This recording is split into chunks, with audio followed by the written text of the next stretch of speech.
Hello, I'm Julie Williams, Registered Migration Agent with Migration Down Under, and I'm here to talk to you about the general skilled migration.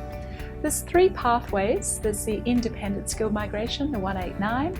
There is a state or territory sponsored pathway, the 190, and there's also a temporary 489 skilled visa as well. And that is if you have got family located in designated areas, as well as state and territory nominated.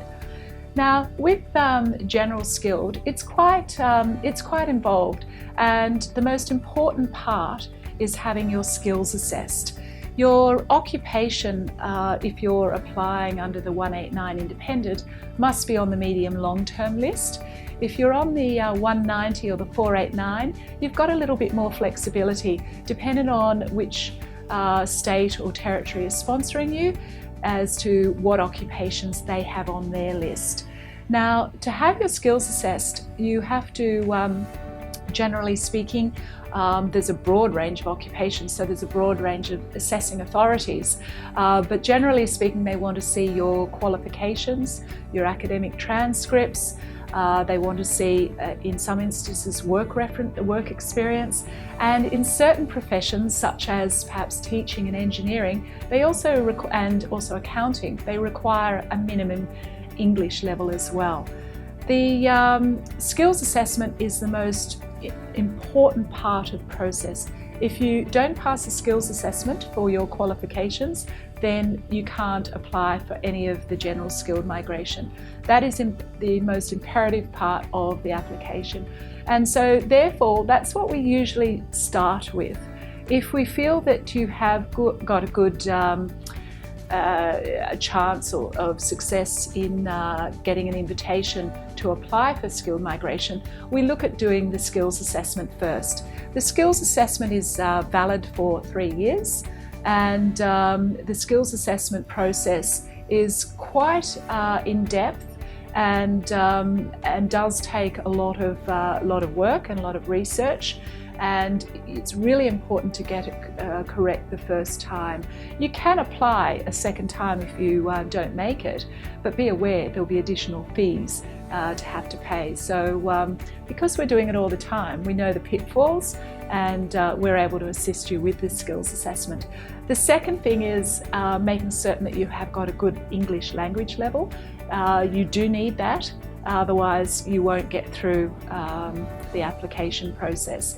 If you're from a country where you're a native English speaker, that is always a good way to obtain additional points, to put you up the ranks, to boost in your opportunities and chances to get an invitation.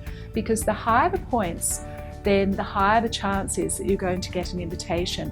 So often, being able to have a high level of English, if you're a native English speaker, is an easier way to get additional points. Although it's not always easy. I know a lot of UK citizens that don't quite meet the English requirement, and that's often because they might be tradespeople and are not used to the written English. And I find in our day and age that it's the written English that lets everyone down, because we're abbreviating everything through text messaging, through social media, even emails. So just be aware, whilst the English test could be an easy way, you do have to make certain that you do a few tests before you go down that pathway.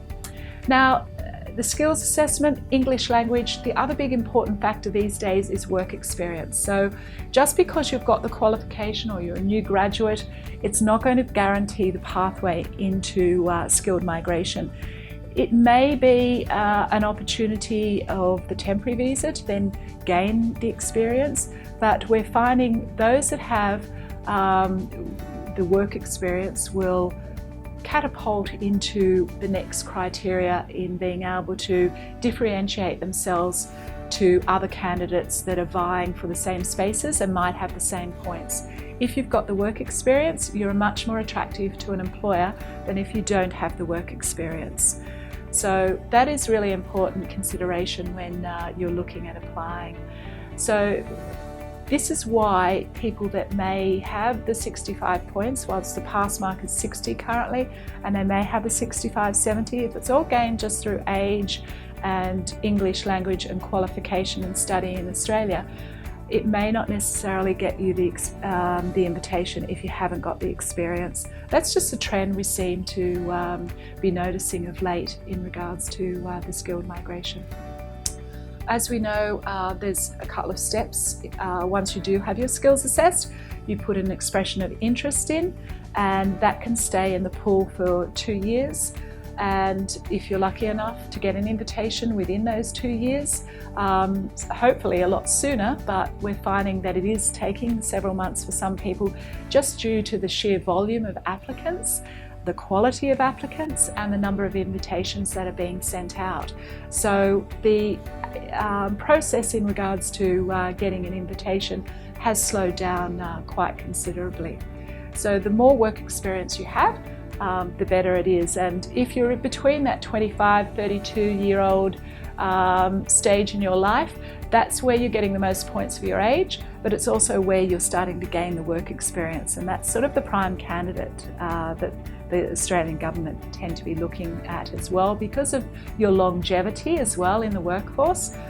That's what they want to see, and that's why the cut-off age, sadly, is under 45, even though that I feel is still very young. But look, skilled migration, it can be complex. We try and take that complexity out of it through our expertise and experience. So if you'd like some more information, don't hesitate in getting in touch. info@migrationdownunder.com, and if you're overseas, we can always arrange a Skype consultation. Otherwise, our phone number is 02 9419 5411.